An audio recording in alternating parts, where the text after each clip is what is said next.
Nas Divinas Escrituras, o termo fé admite várias significações.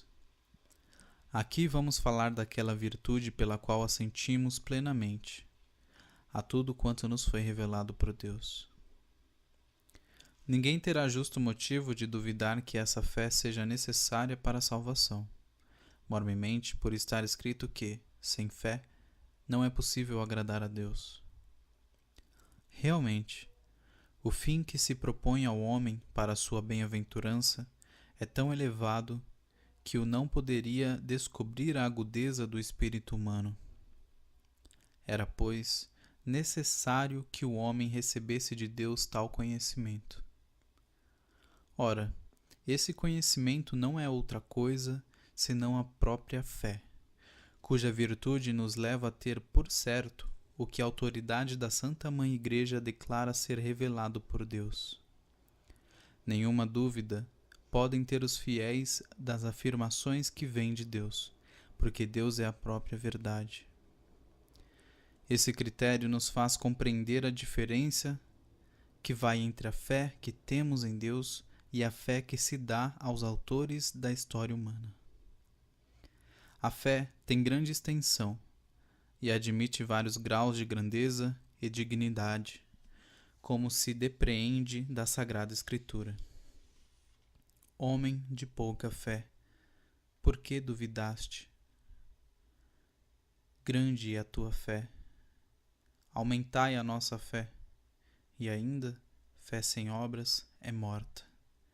A fé que opera pela caridade.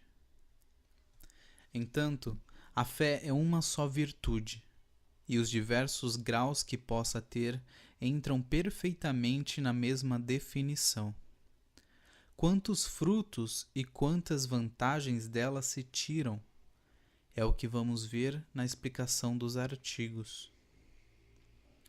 Os cristãos devem saber, em primeiro lugar, as verdades que os santos apóstolos, guias e mestres da fé, inspirados pelo Espírito de Deus, distribuíram nos 12 artigos do símbolo.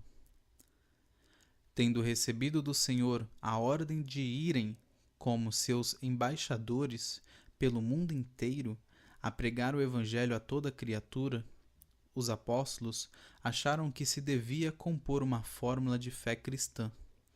Serviria esta para que todos tivessem a mesma crença e a mesma linguagem, e não houvesse separações entre os que foram chamados à unidade da mesma fé, mas fossem todos perfeitamente conforme no mesmo modo de pensar e de sentir.